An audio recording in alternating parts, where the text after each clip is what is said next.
reflexionar sobre este tema con ustedes, quiero empezar recordando aquella frase de José Vasconcelos. Los hombres, los seres humanos, se pueden clasificar en dos grandes categorías: los que construyen y los que destruyen, los que aportan y los que critican, los que de alguna manera dan de su vida a los demás y los que simplemente guardan para sí. Este es un ejemplo sin duda de una obra y de un proyecto generoso que tiene precisamente esa dimensión de construir la vida de los seres humanos.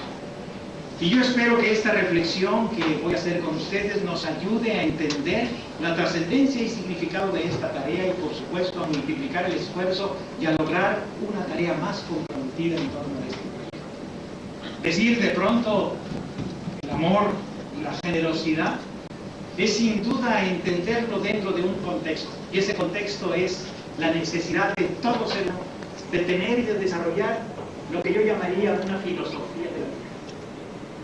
Solo que en la época actual se nos ha olvidado que esa filosofía de la vida es pensar nuestra existencia y buscar en nuestra existencia algo que realmente tenga significado y trascienda.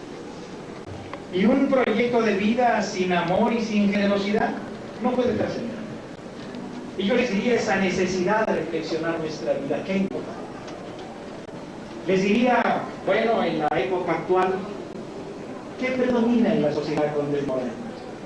Si yo quisiera hacer un rápido diagnóstico con ustedes, diría, hay dos elementos esenciales que veo de manera generalizada. Lo primero es la abundancia de información. Hoy vivimos una sociedad de la información. Sin embargo, ¿por qué nos hemos olvidado de estos elementos tan importantes como el amor y la generosidad? Porque se nos ha olvidado un ingrediente esencial. La vida no se resuelve con información. Necesitamos reflexión. Necesitamos pensar la vida. Estos proyectos surgen cuando alguien piensa en la vida. Y piensa no solamente en la vida propia, piensa en la vida de los demás. Y el segundo ingrediente muy importante en la época contemporánea es, bueno, la tecnología. Vivimos rodeados de tecnología. Pero la tecnología nunca se nos debe olvidar, son solo medios para. El ser humano tiene que preguntarse por qué estoy aquí. ¿Qué fin tiene la existencia? Y por supuesto, en ese fin de la existencia tiene que existir el amor y la generosidad. Entonces no podemos resolver la vida con esos dos parámetros, información y tecnología. Necesitamos reflexión y búsqueda de fines. ¿Y cómo desarrollar entonces una vida que tenga esa filosofía? Lo primero que tendríamos que preguntarnos es, caray, ¿qué significa la palabra vida? Y yo les diría, esta es una pregunta para los filósofos. Los filósofos se reúnen en congresos para poder contestar esta pregunta. Nunca le dan una respuesta final, pues, para poder hacer otro congreso. Pero a pesar de ello, el ser humano, cada ser humano, tiene que ser filósofo de su propia vida. Yo me quedo sorprendido hoy, tan abrumados de información. Pienso en mis padres y en mis abuelos. Y caray, yo digo, no tenían tanta información, por supuesto, casi ninguna. Y sin embargo tenían algo que hemos perdido el día de hoy: sabiduría de la vida. Y esa sabiduría de la vida es esa filosofía, es saber pensar nuestras vidas. Y ese saber pensar nuestras vidas es la reflexión inicial que yo quisiera hacer. Y bueno, decir, ¿qué significa la vida? El mexicano ha dado respuestas muy típicas, de acuerdo a su idiosincrasia y nuestra cultura. Una respuesta que yo encuentro muy generalizada en la cultura mexicana, y ustedes me van a confirmar esta fundamentación, es que el mexicano por lo general dice, mira, la vida, ¿qué es la vida? La vida es suerte. Suerte te dé Dios, que el saber poco te importa. El hijo va a un examen y le decimos suerte. En lugar de decirle, estudiaste. Si estudiaste vas a tener suerte. Entonces el mexicano cree en la suerte como en un factor mágico que a alguien le llega. Oye, le ha ido muy bien, pues es que tiene mucha suerte. Y tú, no, yo no tengo suerte. Un factor no controlable externo es el que determina la vida.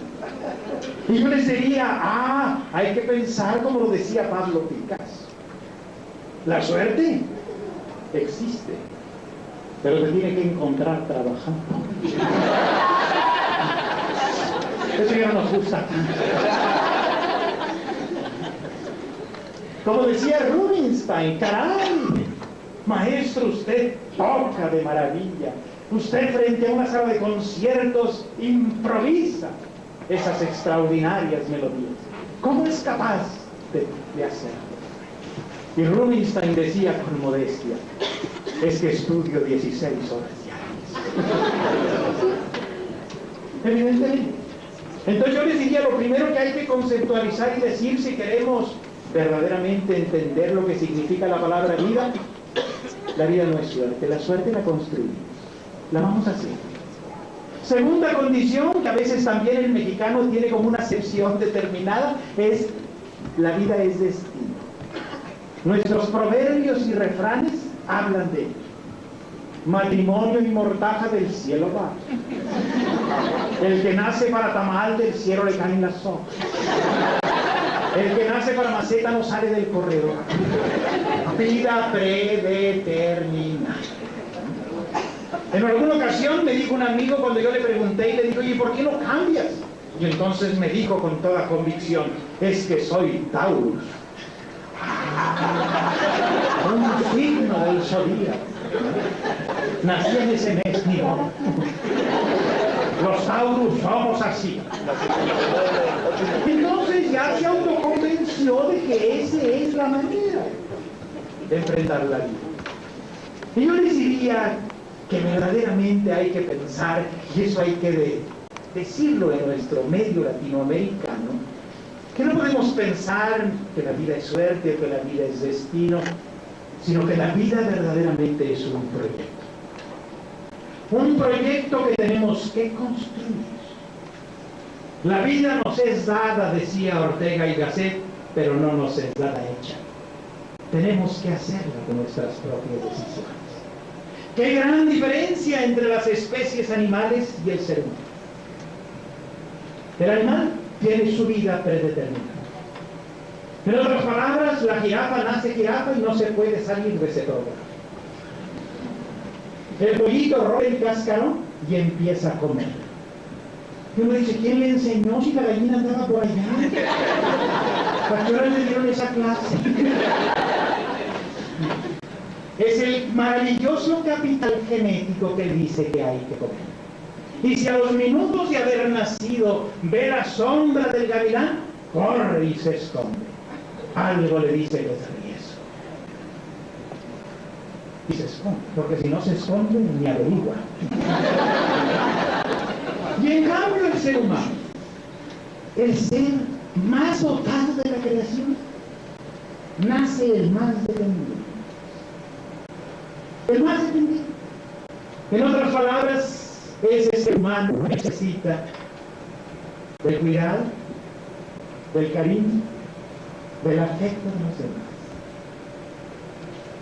Naturalmente que ese ser humano, dependiente en su primera etapa, trae dentro de sí una semilla maravillosa que se llama libertad. La posibilidad de elegir. De tal manera que el ser humano entonces llegará a un momento en su vida que podrá pronunciar con toda convicción las dos palabras más importantes que los seres humanos pronunciamos, las más simples y las más sencillas, las más dichas innumerables veces. Las palabras sí y no. Detrás de ellas está la historia de todo ser humano. Hay sís o no intrascendentes. ¿Cómo toma el café? ¿Con una o con dos? Póngale 3 horas que hay. ¿Acepta usted por esposa? No, eso es mucho más importante. Ese sí influye más en la vida. Entonces, lo primero que tenemos que darnos cuenta que en una filosofía de la vida necesitamos construir nuestro proyecto. Maravillosa obra, nuestros pequeños hermanos, que ayuda a construir ese proyecto con amor, con generosidad. Y yo les diría, bueno, ¿y cómo vamos a construir el proyecto? Si yo les diría, bueno, verdaderamente es importante señalar que la construcción del proyecto depende de 3 ingredientes esenciales. Que usando de su imaginación van a ver aquí un triángulo dibujado. Y en uno de esos ángulos van a ver la palabra conocimiento. ¿La ven? Sí. Conocimiento. Y yo les diría, verdaderamente esa palabra es maravillosa porque el ser humano construye su proyecto en base al conocimiento. Pero aquí lo interesante es que no solamente tener que darnos cuenta que el conocimiento es aprender de muchas cosas, porque el ser humano se pasa la vida aprendiendo. ¿Qué amor? Muchas gracias. Va a ayudar la imaginación de todos. Y entonces, ese conocimiento es fundamental. Pero yo les diría que en un proyecto, y en un proyecto de vida, hay un conocimiento que en la época actual se nos ha olvidado. Y por esa razón los seres humanos carecemos de lo esencial. Y ese conocimiento es el conocimiento de sí. Hoy el ser humano sabe muchas cosas, pero desconoce. ¿Cómo puede construir un proyecto un ser humano si no se conoce? Sócrates lo decía, ¿quieres ser feliz? Conócete a ti mismo. Ahí empieza el proyecto. Y yo les diría, lo primero que tenemos que darnos cuenta en torno a esta temática es que ese conocimiento es descubrir, ¿no?, que los seres humanos tenemos temperamento y carácter. Y que el temperamento es la base genética heredada que recibimos. Los clásicos decían, en los seres humanos siempre predomina un temperamento. El temperamento puede ser, por ejemplo, colérico.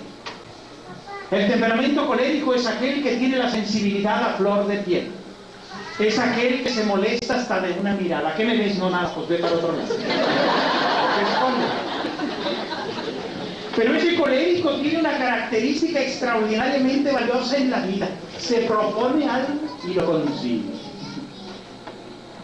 ¡Qué extraordinario! ¡Qué distinto del sanguíneo! El sanguíneo es aquel que tiene una extraordinaria facilidad para poder llevarse bien con los demás. Establece relación humana, pero de manera tan sencilla. Está en un momento dado esperando el camión que antes de que pase ya los invitó a todos a su casa. Oye, pero si los conocen, pues son muy buenas gente. Yo los acabo de conocer. Pero el sanguíneo tiene un defecto. No define lo que él quiere. En la mañana amanece y se voy allá y se encuentra a alguien y termina en otro lado. El sanguíneo es aquel que yo retrato diciéndoles, miren, es aquel que de pronto dice, ¿y yo por qué ando a tus hijos? Yo ni quería venir. Pero me sumí. Ya se quiere regresar. Qué distinto del melancólico. Yo tengo un hijo así. El melancólico es aquel que se preocupa, que tiene un gran sentido de responsabilidad. Llega incluso a preocuparse de más. Un hijo mío dice, estoy preocupado.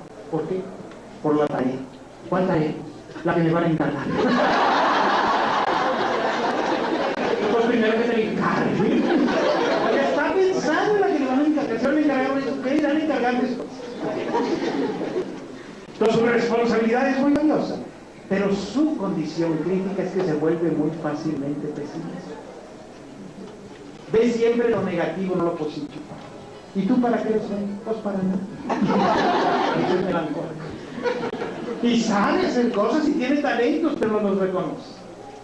Y finalmente el temperamento flemático. El flemático es aquel que tiene como característica y cualidad el equilibrio. Nunca se altera. Oye, ¿te has enojado alguna vez? Pues no me acuerdo. Es el equilibrio. Es el que siempre nos dice frente a una situación: mira, no te preocupes, te estás ahogando en un vaso de agua. Los problemas de hoy son anécdotas mañana. ¿Tienes razón? Pero el flemático tiene un defecto frente al equilibrio, que es cualidad.